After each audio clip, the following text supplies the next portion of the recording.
Então, hoje nós temos a presença do trabalhador espírita Gerson Tavares. Ele é trabalhador da Casa Espírita de Florianópolis, Amor e Humildade do Apóstolo. Está conosco aqui mais uma vez, né? Bem-vindos, Gerson. E vai nos falar hoje sobre a vida, os desafios e soluções. Que Jesus ampare. Caríssimas irmãs, caríssimos irmãos, nossa saudação amiga com votos de paz. Sem dúvida nenhuma, a vida se caracteriza por um caleidoscópio de desafios.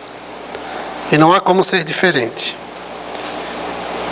Podemos afirmar que são desafios de dois âmbitos. Um relacionado à própria dinâmica estabelecida pela lei de progresso, progresso do espírito, progresso intelecto-moral.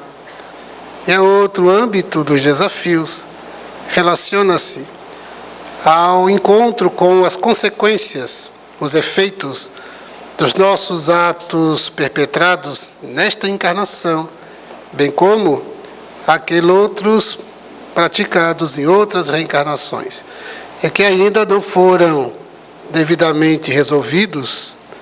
Dívidas, que é uma expressão que nós gostamos muito de dizer no senso comum espírita, e numa sociedade tão endividada, nós trazemos nossas dívidas morais de um passado e se constituem, na atualidade, como desafio da colheita.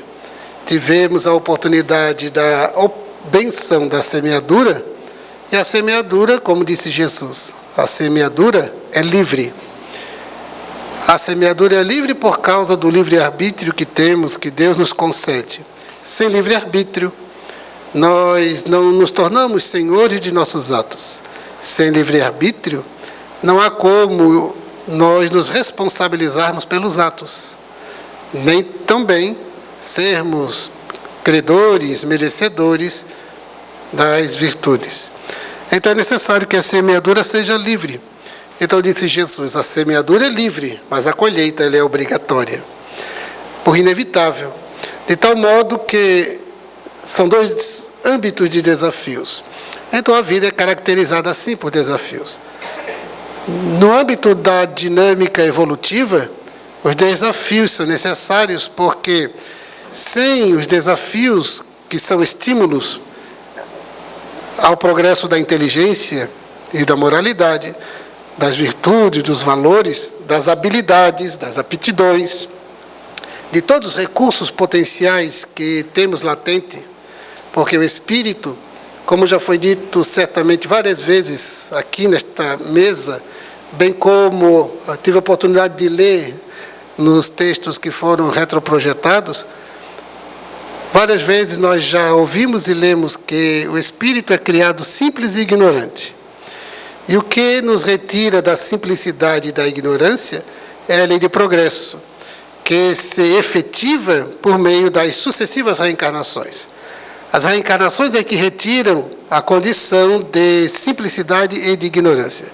Simplicidade e ignorância é nosso estado de natureza, estado de natureza do espírito, quando ele passa a viver as suas primeiras experiências da alma humana.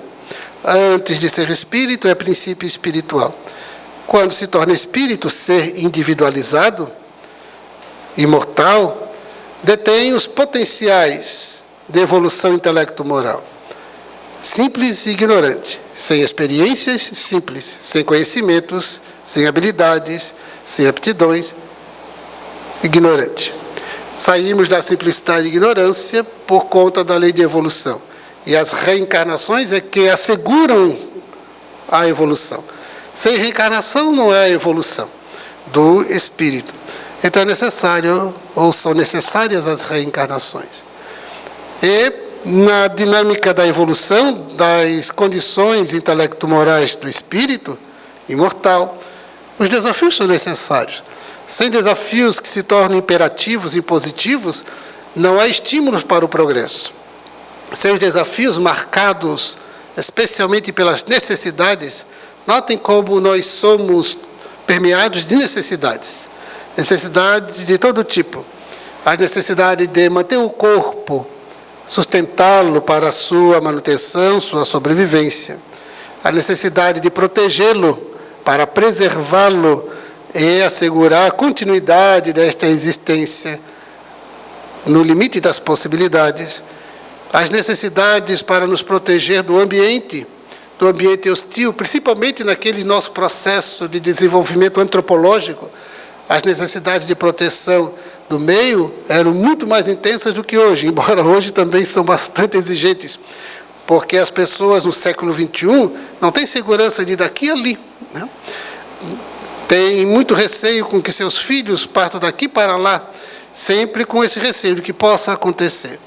Então, essas necessidades de segurança, de proteção da noite, do frio, de atenuar o calor, atender às dinâmicas do binômio saúde e doença do corpo, enfim, são inúmeros desafios.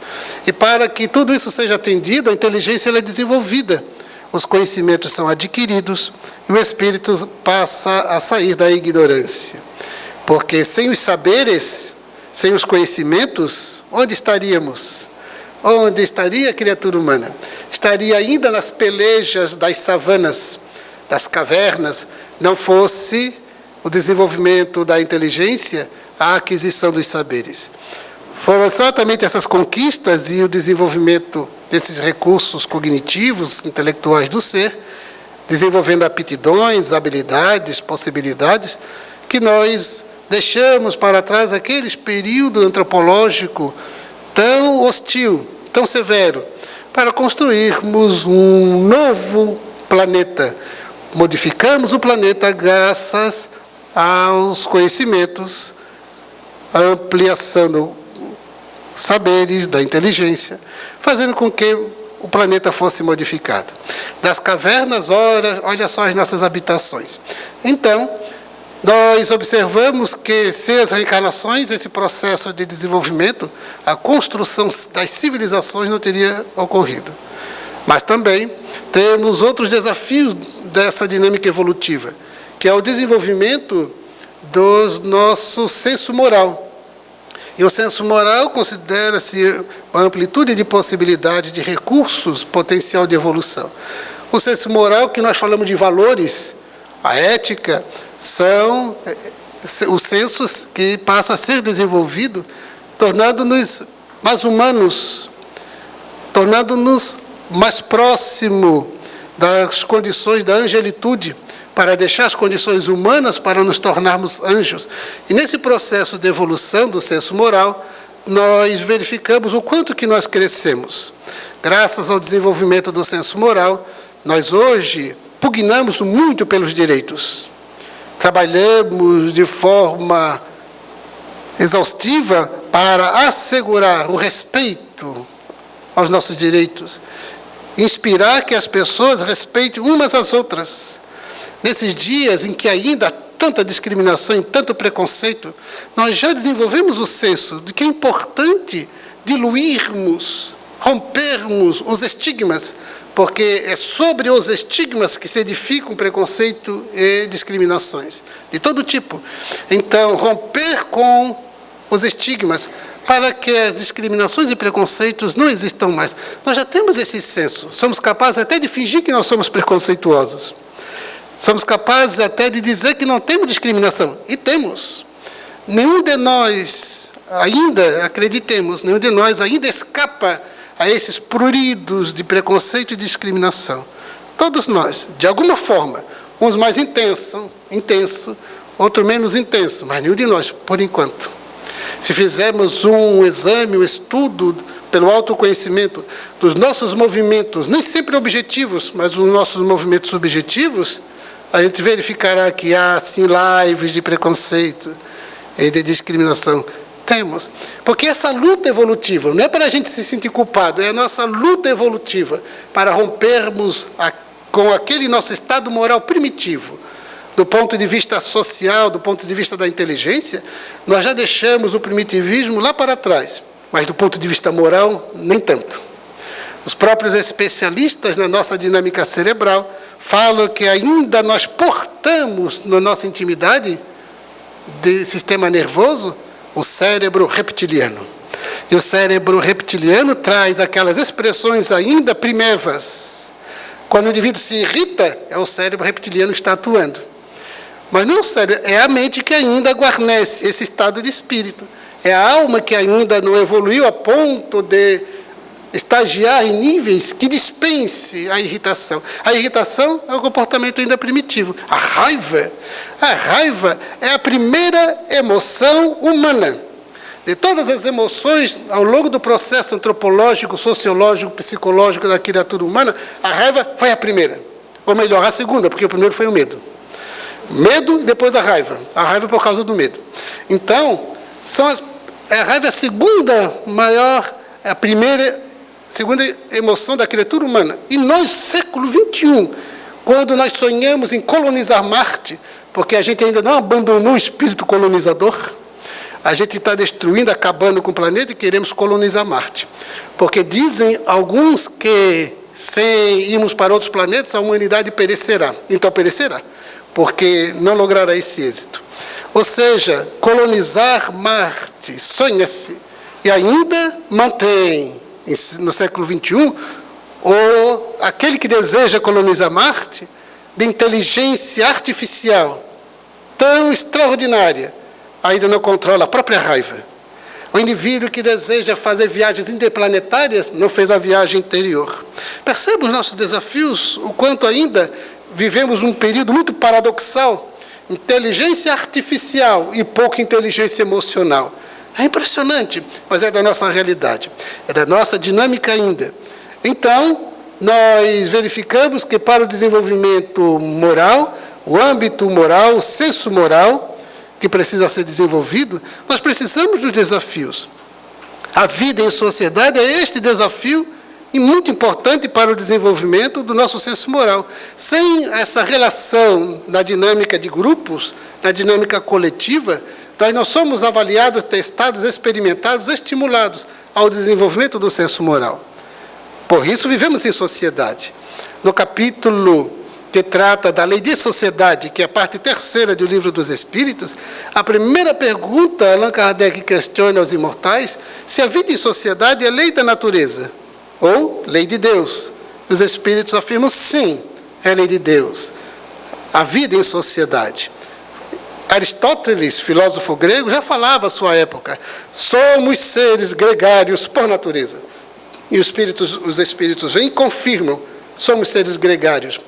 Vivemos em sociedade por determinação de Deus, porque é na vivência em sociedade que desenvolvemos o senso moral. É quando nós construímos, por causa do ego ditador, por causa das nossas ilusões, o egoísmo. É quando armazenamos mágoas, ressentimentos. E é exatamente nessa dinâmica da vida em sociedade que nós aprenderemos a compreender, a tolerar e a perdoar, e sermos tão capazes emocionalmente e moralmente para nunca mais deixarmos-nos arrastar, afetar por mágoas, ressentimentos, ódios. Mas ainda lutamos com isto, estamos ainda nesta peleja.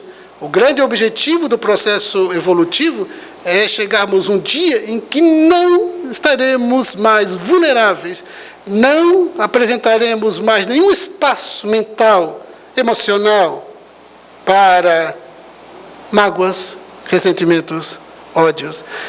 Chegaremos a um ponto em que essa conduta reativa da raiva, das explosões, das irritações, da revolta, não as teremos mais.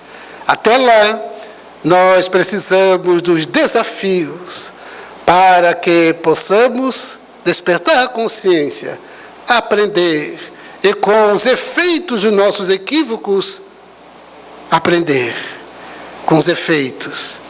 Porque é exatamente nessa dinâmica de lei de causa e efeito, de karma, como queiram, usando o sânscrito indiano, da lei de causa e efeito na perspectiva espírita, provas e expiações, nós haveremos de reencontrar com os efeitos e então possamos aprender, possamos despertar a consciência e adotar uma outra postura, somente através das reencarnações que trazem de novo, até que a gente um dia aprenda.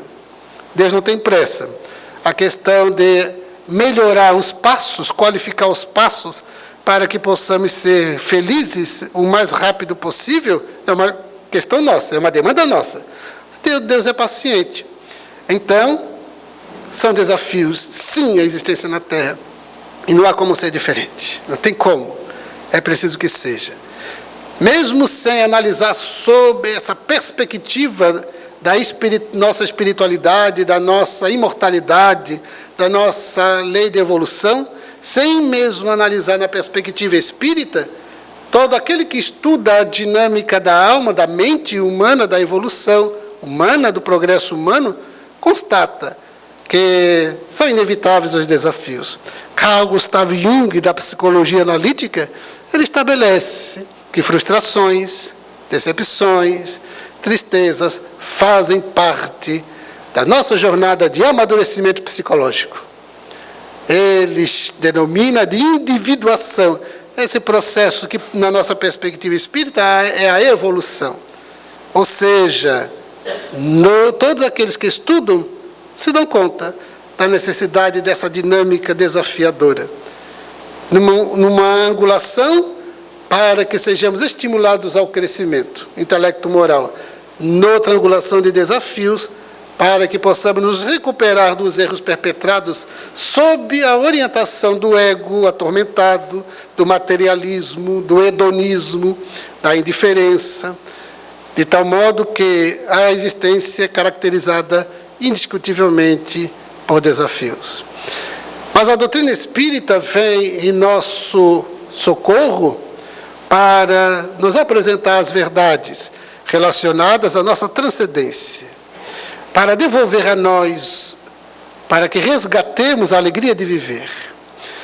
Nós ficamos nas reencarnações pregressas, especialmente naqueles tempos da Idade Média, principalmente naquele tempo, quando foram construídos muitos de discursos religiosos, muito distantes de Deus, embora falassem de Deus, os discursos religiosos dos tempos passados, que ainda perpassam a existência nesses dias, e que estão ergastulados no psiquismo de todos nós, está ergastulado, está mantido de forma atávica e inconsciente, o discurso religioso de que a Terra é um vale de lágrimas.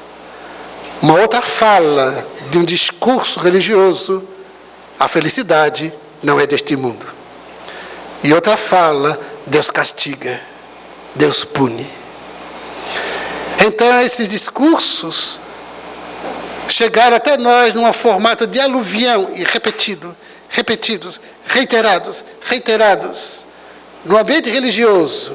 E então, nós ficamos com medo de Deus. Havia uma expressão no ambiente religioso dogmático tradicional que se espelhava como se fosse uma virtude. Sou temente a Deus. Era como se fosse uma virtude. Eu sou temente a Deus. Olha, ora, quem é temente a Deus não o ama? Tem medo. É um filho ter medo do pai, imagina. Não tem nada mais lamentável que um filho ter medo do pai, um filho ter medo da mãe. Quando observamos a mãe e o pai, enxergamos, é para dar aquele alívio, aquela alegria, aquela segurança. E não o medo. O respeito, sim. Medo, não. Todo o pai e a mãe que desejam impugir medo ao filho está muito equivocado. Isso não é educação. A educação é quando estabelece respeito. E na forma dialógica que o filho nos compreenda e siga as orientações mais corretas. E quando a gente perceba uma rebeldia, uma reação que não é condizente com o processo da formação no âmbito da educação, então nós vamos utilizar métodos, se necessário terapias, porque nós sabemos, como os espíritas que somos, que os nossos filhos são espíritos reencarnados. Traz uma história. Não começou no berço. Traz uma história que não é de 1 ano, 2 anos, 3 anos, de muito tempo. é gastulado no psiquismo e reencarnam como nossos filhos, não por acaso. E então, nós não podemos fantasiar de que eles seguirão exatamente como a gente quer. Nem sempre será assim. Então, como lidar? Por isso, a necessidade de estudar, de buscar a reflexão, inspiração em Deus, e de estudar Espiritismo. E adotar o amor como a psicodinâmica ideal. Então, os desafios são inevitáveis. E o Espiritismo nos fala de que Deus não é um julgador implacável. Começa a nos libertar daqueles discursos, porque todos aqueles discursos de que falamos, Deus como um julgador que castiga, que pune, e pela eternidade, que a felicidade não é deste mundo, que a terra é um vale de lágrimas, esses discursos produziram na criatura humana não só o medo, mas o afastamento da alegria de viver. Retiraram-nos a possibilidade da felicidade na terra, da alegria de viver, do ânimo, da jovialidade. Então, o religioso passou a ser um indivíduo carrancudo, porque essa carranca é o que agrada a Deus. O cumprimento dos sacramentos, dos rituais, dos dízimos e de toda a formulação externa, absolutamente formal, burocrática, protocolar, era o que agradava a Deus e assegurava o reino de Deus. Grande equívoco. E construímos uma geração de almas, ou gerações de almas que perderam a alegria de viver. A doutrina espírita veio ao nosso encontro e nos permite o resgate da alegria de viver. A começar por dizer que Deus não pune, Deus não castiga, Ele reeduca. Ele reeduca. Estive nesse final de semana em um presídio, em uma outra cidade. E então, os detentos estavam, aqueles que desejavam participar da atividade, 36. Então, todos posicionados, apresentamos uma mensagem calcada no Evangelho de Jesus, trabalhada na perspectiva espírita, e eles tiveram a oportunidade de fazer perguntas. Foram 20 minutos de exposição, de mensagem, e 40 minutos de perguntas. Uma pergunta nos impactou. Um deles, com um olhar perdido, como se não tivesse mais a esperança, disse-nos: a Bíblia diz. Quando ele disse a Bíblia diz, deve ser o Velho Testamento, porque o Novo Testamento não diz isso. A Bíblia diz que o criminoso não irá para o reino do céu, não terá a mínima possibilidade. Eu não sei se ele lê no Velho Testamento, porque eu não conheço esse texto. Não sou um profundo conhecedor do Velho Testamento. Ou se foi alguém de alguma denominação religiosa que assim pregou. Mas ele disse, a Bíblia diz que o criminoso não tem o menor direito de conquistar o reino de Deus. E ele respondia, pois eu prefiro ficar com Jesus. Porque Jesus, no Novo Testamento, estabelece o amor cobre a multidão de pecados. Prefiro ficar com a doutrina espírita, que nos apresenta Deus como soberanamente justo e bom. Ele não é um justiceiro implacável, cruel, truculento. Ele é justo e bom. Ele é justo no profundo sentido da palavra justiça e bom. Bom sem ser piegas, sentimentalista, justo sem ser justiceiro. Por isso, Allan Kardec posiciona dos atributos da divindade, soberanamente justo é bom. Não é só bom, nem só justo. Justo é bom. Então ele disse, prefiro ficar com Jesus, que nos disse que o amor cobre a multidão de pecados. E que Deus é soberanamente justo e bom. E desenvolvi com ele a reflexão que Deus nos mantém a porta sempre aberta para o arrependimento, para a transformação, para a ressignificação, para o nosso devir, o nosso vir a ser, para o nosso futuro. Então, a doutrina espírita nos devolve esse Deus, Esse Deus justo sim, amoroso. A inteligência suprema do universo. A quem devemos buscar sem temer. Porque Deus não é para ser temido, Deus é para ser amado. Nele é quem devemos confiar de forma profunda e irrestrita. Joana de Ângeles, em uma de suas obras, psicografada pelo médium Divaldo Franco, tem por título Entrega-te a Deus. Só o título comunica tanto. Entrega-te a Deus. É essa demonstração extraordinária, inquestionável, da fé em Deus e nas suas leis. Toda doutrina espírita produz a disrupção deste conceito, deste discurso de que Deus castiga. Alguns textos do Velho Testamento apresentavam um Deus que era capaz de destruir o exército do povo inimigo, porque Deus é Deus de um povo. E Jesus vem e diz, não, Deus são de todos, Deus é do universo. Na casa do Pai há muitas moradas. É Deus do universo, Pai do universo, e não de um povo. Há alguns textos do Velho Testamento que falam que Deus falando com Moisés, iria derramar o sangue, destruir determinado povo, como se Deus fosse capaz disso. O Velho Testamento tem que ser lido de outra forma, porque é uma outra linguagem, é uma outra perspectiva, é bastante diferente. Então, se for estudada, lida ao pé da letra, no sentido literal, a gente se perde. É preciso ter outro olhar, uma outra forma de leitura. O Novo Testamento, Jesus vem e apresenta um Deus de amor, de plenitude, de misericórdia, de justiça, e que não condena ninguém. Não estamos condenados, estamos sendo reeducados. A terra é uma escola, a terra é uma escola. E Joana de Ângeles nos diz que somos alunos matriculados na escola da terra. E podemos dizer que somos alunos repetentes. Então, somos alunos da vida.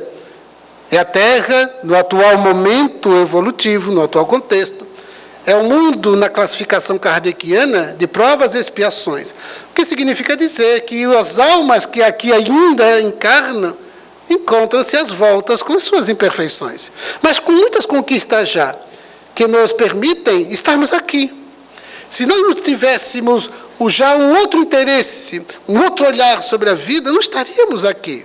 Não teríamos nos deslocado de Florianópolis até aqui, se não tivéssemos uma outra perspectiva já. Cada um não teria vindo de suas casas, do seu trabalho, porque poderíamos estar em qualquer outro lugar. Estamos aqui, porque já é um outro olhar. Isso já caracteriza uma outra forma de pensar sobre a vida. Já define algum ponto de progresso. Porque há pouco tempo atrás, se falássemos para estarmos neste encontro, ainda espírita, Deus me livre, cruz credo. Mas nós já estamos ampliando o olhar para que então pensemos em Deus de uma outra forma. Não mais como aquele homem rabugento de um justiceiro truculento, mas amoroso, justo e bom, a quem devemos nos entregar. Sem medos, mas com amor. O discurso de que a terra é um vale de lágrimas e que a felicidade não é deste mundo, nós vamos entender com o Espiritismo que, como dissemos, sendo ainda no nível evolutivo de provas e expiações, teremos os sofrimentos, são inevitáveis, porque nossas reencarnações pregressas, passadas e também a atual, quantos erros já praticamos, quantas falhas, quantos equívocos, e precisamos dar conta disto. Não há como imaginar que é possível passar uma borracha e apagar todo o passado. Não se apaga desta forma. Ela se transforma, é corrigida com mudança de comportamento. Por isso Jesus diz, o amor cobre a multidão de pecados. É necessário que a imperfeição seja substituída pelo aperfeiçoamento. Que as deficiências, os desvalores, sejam substituídos pelos valores. O egoísmo pelo altruísmo. O orgulho, a vaidade pela humildade. O comportamento irritadiço, violento, agressivo, pela mansuetude, pela brandura, pela conduta pacífica, pacificadora. Então, são transformações que precisam ser feitas. Por isso, Allan Kardec fala no Evangelho segundo o Espiritismo em transformação moral. Então, são inevitáveis por orador. O sofrimento, quando nós estudamos alguns espíritos, Emmanuel, por exemplo, Joana de Ângeles, André Luiz, Leon Denis, o problema do ser, do destino e da dor, demonstra a dor é ainda um processo, um método de educação excelente para nós que ainda somos tão difíceis de aceitarmos uma transformação. O sofrimento, ele ainda é importante, porque ele chacoalha, desperta. Não fosse o sofrimento, as pessoas ainda não pensariam em Deus, na religião. Não pensariam, por quê? Então, o sofrimento ele é ainda importante para despertar a consciência, ao mesmo tempo que o sofrimento ele queima as energias deletérias construídas no passado. Como diz o Espírito de Emmanuel, através de Chico Xavier, o sofrimento é o escoadouro da alma. Imaginemos um escoadouro, um processo de saneamento, quando os dejetos precisam ser encaminhados e tratados de forma adequada. O sofrimento produz esse escoadouro do ser, da alma, que se encontra às voltas com as deficiências e com as energias deletérias produzidas pelo mal de que for autor. Então, o sofrimento, sim, ainda há na Terra, mas é um vale de lágrimas, que a felicidade não é deste mundo. Nos itens 920 e 921 do Livro dos Espíritos, Allan Kardec, o codificador, pergunta aos espíritos superiores sobre felicidade.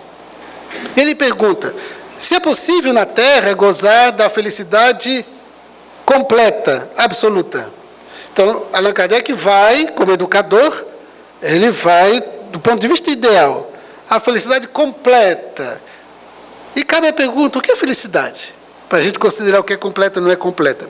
Mas ele pergunta, é possível gozar de felicidade completa? Os espíritos dizem, não. Completa, não. No mundo de provas e expiações, não. É o mesmo que chegar para o ensino médio e dizer que o aluno ali aprenderá de tudo. Não aprenderá. É como chegar mesmo para o ensino superior, que ele saberá de tudo. Não saberá. Quando a gente tem uma formação acadêmica, a gente percebe que não sabe nada. E a gente começa a entender daí Sócrates, né? Quando ele disse, só sei que nada sei. Quanto mais a gente estuda, mais a gente vê que os horizontes vão se alargando. E para aquele que quer continuar a estudar, nunca terá um fim, um ponto final. Então, nós verificaremos que a felicidade é assim, a felicidade absoluta. Nós nem sabemos o que é felicidade absoluta. Nós nem sabemos. Mas os espíritos dizem que é possível viver a felicidade na Terra relativa. Dá um outro conceito, é a felicidade relativa. Ou seja, é a felicidade possível ao homem, à mulher, aos espíritos reencarnados em um mundo de provas e expiações. É possível a felicidade relativa, porque é absoluta só com a perfeição, só com o atingimento dos objetivos pretendidos pelas reencarnações, assegurado pela lei de progresso, a lei de evolução. Então, somente o futuro, a felicidade absoluta. Mas por hora é possível gozar de felicidade relativa, sem dúvida nenhuma. É-nos possível dizer, sou feliz, exatamente porque detemos saberes suficientes para nos apresentarem quais são os caminhos que devemos percorrer, o estabelecimento de metas, a consciência sobre o ponto de partida, meios e metas. De tal modo que nós somos despertados para vivermos a fraternidade, a solidariedade e o amor. Fraternidade, solidariedade e o amor. A conduta íntima de paz de espírito, para que, a despeito das circunstâncias em que pese os problemas, nada obstante as vicissitudes, muito embora os desafios, os sofrimentos, as aflições, a paz de espírito.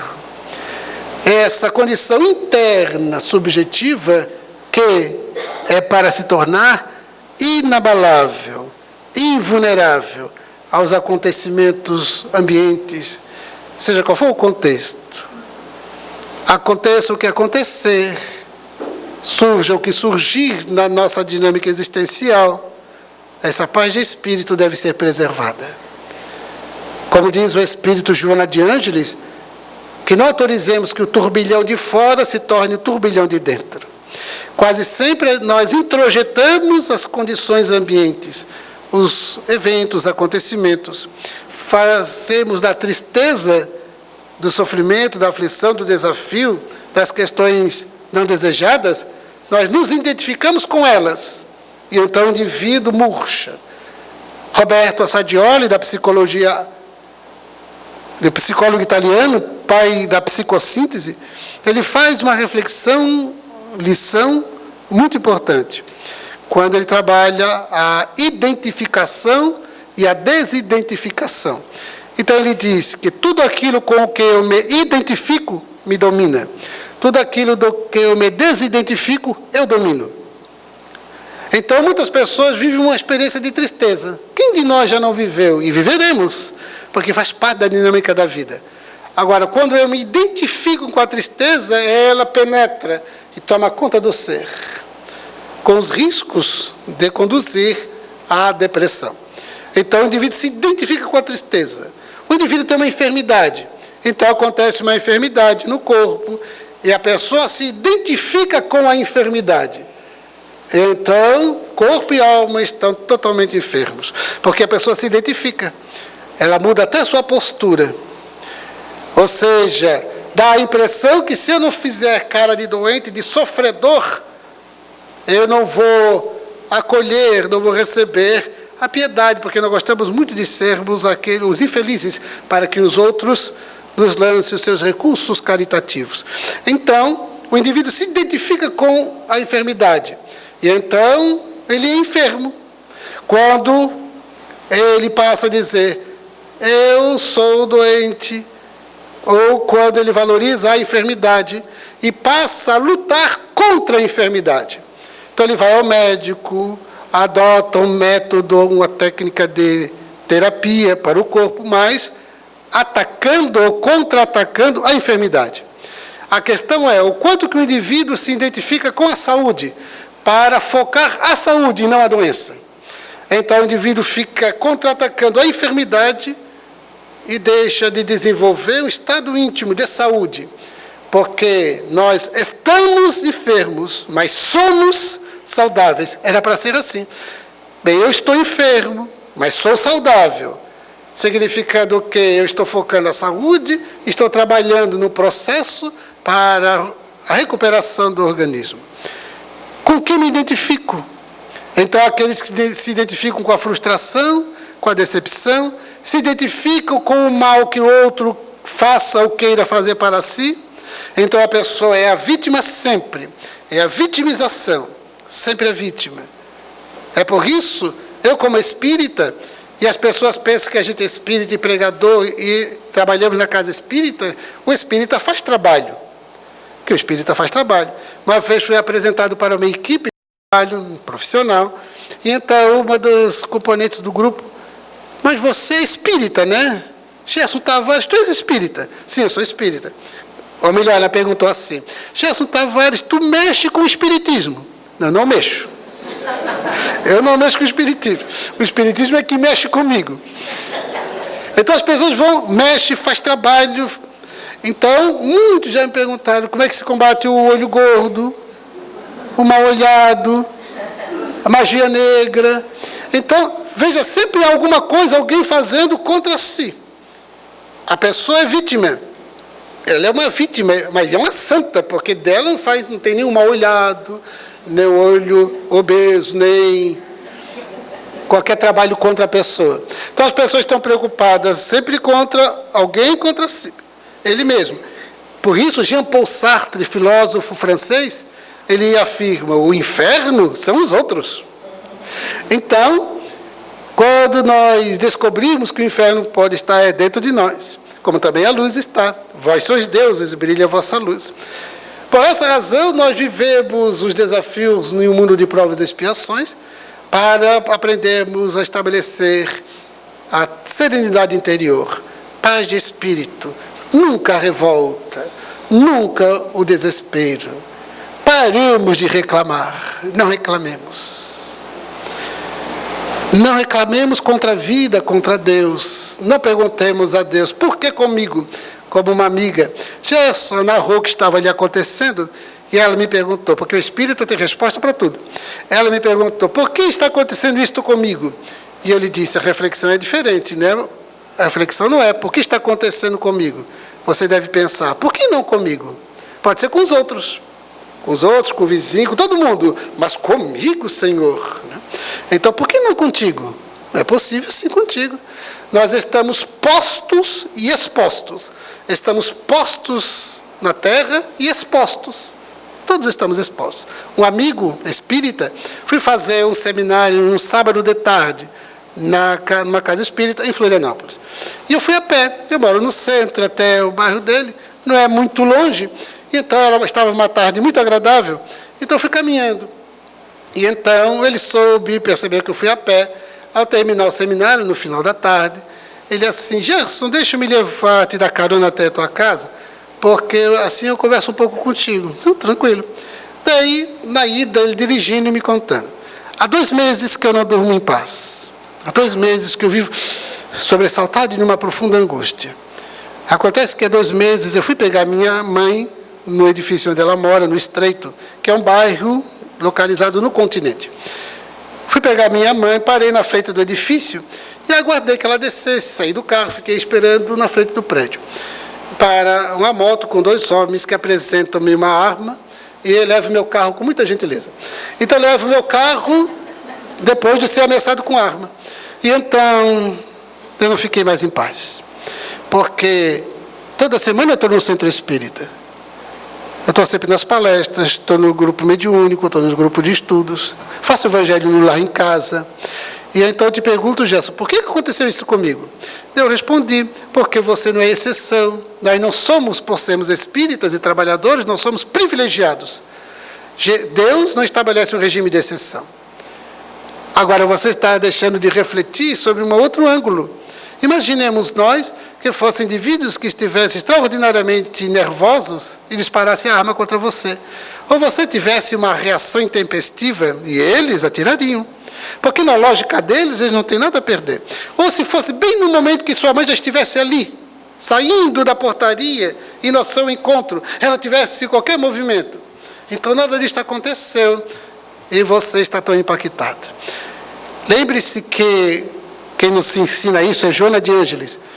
Joana de Ângeles nos diz que nós somos alunos. E todo aluno primeiro tem a lição, depois tem a prova. Então você teve bastante tempo de lição, agora é a tua prova. Agora é a hora de você avaliar como é que está indo no teste. Então, todos nós passaremos pelos testes, pelas provas, para verificar como estamos indo. Porque essa é a dinâmica. Primeiro a lição, depois o teste.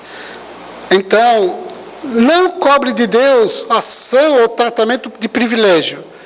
Lembre que você já foi bastante ajudado, porque a ocorrência podia ter sido muito pior. Em Curitiba, há uns anos atrás, sofri um acidente de automóvel em que quem olhasse diria que aqui não sobrou nem perispírito. E então, quando o policial rodoviário chegou, ele viu no resto do que havia sobrado um livro espírita. Daí ele disse assim, o que Kardec diria nesse momento? Ele diria, podia ter sido pior. Ou seja, saiu tudo bem. Então, nós vamos ficar com impacto, cobrar de Deus? Não, porque Deus já fez exatamente aquilo que era necessário. E se fôssemos levar bem a risca, há uma passagem no livro Evangelho segundo o Espiritismo, um subtítulo, que Allan Kardec diz assim, se fosse homem de bem, teria morrido. E eu fiquei preocupado. Então, nós vamos aprender que não somos exceções. Estamos em processo de treino, estamos em processo de testes. Por essa razão, nós trabalhemos a nossa tranquilidade, a nossa capacidade de viver as experiências sem reclamar, sem revoltar. E não nos iludamos. Não há soluções de forma imediatista, linear e nem milagrosa. As soluções se encontram em nossa transformação moral e no amor. Amemos a Deus acima de tudo, com toda a força da alma. A nós, de forma profunda.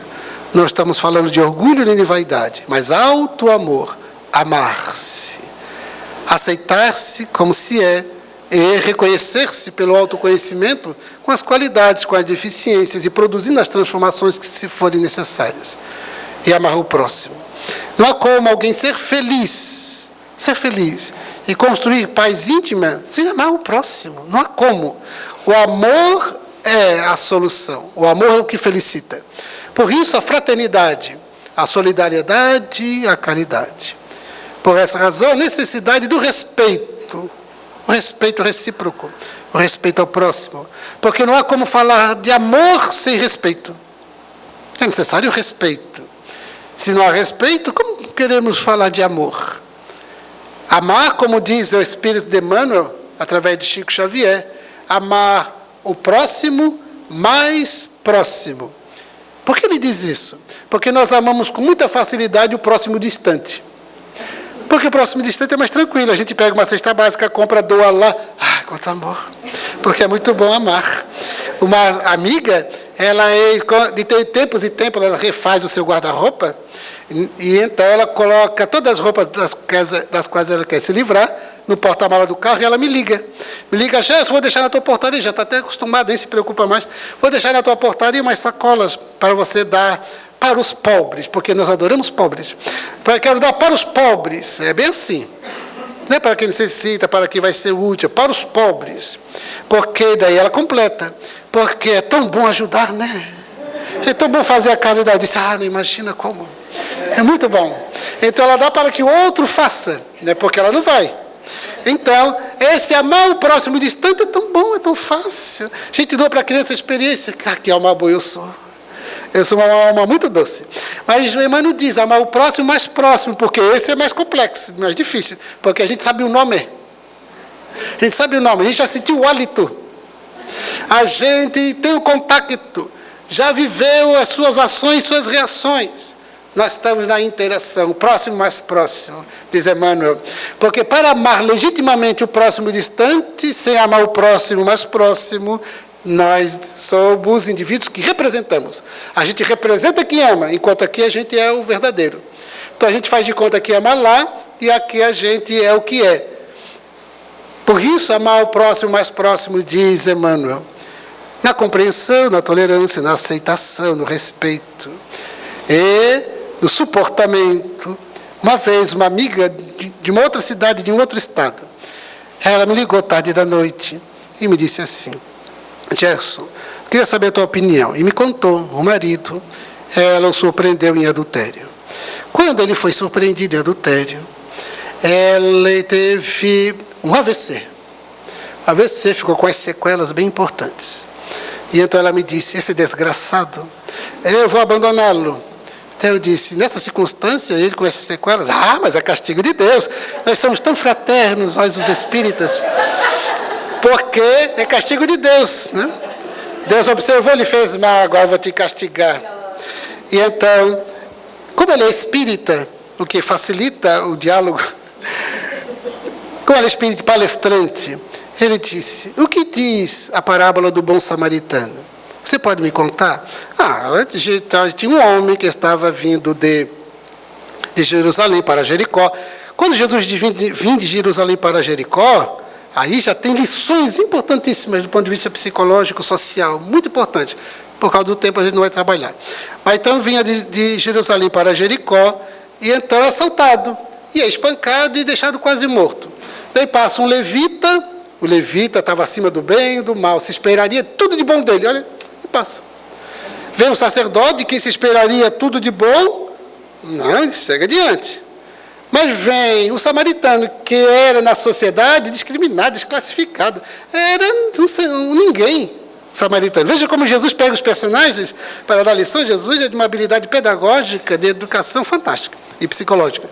Então o samaritano vem e ele passa a ter compaixão. A palavra compaixão quer dizer, eu me envolvi emocionalmente com o problema dele. A empatia. Né? E então, o samaritano, ela vai narrando, pega, socorre ele e faz toda a ajuda que Jesus conta. Então, muito bem. Então, você está a caminho, você é samaritana. Ou você é levita, ou você é sacerdote. Agora você vai escolher. Por que você encontra no chão tombado? É o seu marido. Só que ele não foi assaltado e espancado por outrem, mas sim pela própria insensatez, pela própria imperfeição, pela própria invigilância, pela própria incapacidade de manter-se digno, leal, fiel. Então, ele está prejudicado pela própria incúria. O que tu farás? Será a postura do levita, do sacerdote ou do samaritano? Tu como espírita. Aí você escolhe, porque você é livre. Daí ela disse, eu entendi, Gerson. Pois então segue adiante. Daí, passou uma semana, ela me ligou e disse que resolveu enfrentar. Na verdade, ela não resolveu enfrentar a situação, resolveu enfrentar ela mesma, né? Porque a grande dificuldade dela. Passado 2 meses, a situação dele se complicou, ele desencarnou. Daí ela me ligou dizendo assim, Gerson, fulano desencarnou. E eu estava pensando, já pensou se eu tivesse largado ele? Como é que eu estaria? Muito bem. Essa é a reflexão, como é que tu estarias? Então, porque ela cuidou direitinho, eu fui lá nesse período, fui fazer palestras lá, acompanhei. Ela contratou uma ajudante para os cuidados, uma enfermeira, para ficar ali durante o dia, outra durante a noite, ajudando-a. E ela se empenhou com todos os equipamentos e todo o que precisava para que ele pudesse receber os tratos médicos, paliativos, terapêuticos ao alcance. E desencarnou. Então, nós, se não vivermos essa expressão de amor diante do próximo mais próximo, como será possível amar o próximo distante? Como reflete ainda Emmanuel, se nós não amamos ainda, amamos o amor no sentido exato do termo, aqueles a quem conhecemos, como amar a humanidade que ainda não conhecemos? Por isso o amor liberta. Sigamos adiante enfrentando os desafios existenciais que estão postos, fazem parte da dinâmica evolutiva, ao mesmo tempo que participam da nossa necessidade de recuperação moral, em face dos nossos delitos do passado e do presente. Então, alegremos-nos diante dessas possibilidades. Se não fossem essas possibilidades de reeducação propostas por Deus, nós estaríamos condenados ao inferno. Porque quem de nós aqui mereceria o céu? Honestamente. Então, graças a Deus, existe a possibilidade de transformação das reencarnações e dos desafios, dos problemas e do sofrimento, para que a gente aprenda a disciplina, a transformação, a renovação, a ressignificação, para seguirmos na direção dele. Porque para nos aproximarmos dele, nós precisamos nos espiritualizar pouco e pouco. Sigamos adiante, portanto, com a alegria de viver, com jovialidade, com ânimo, com dignidade, pautando sempre pelo respeito ao próximo, a fraternidade, a solidariedade e o amor.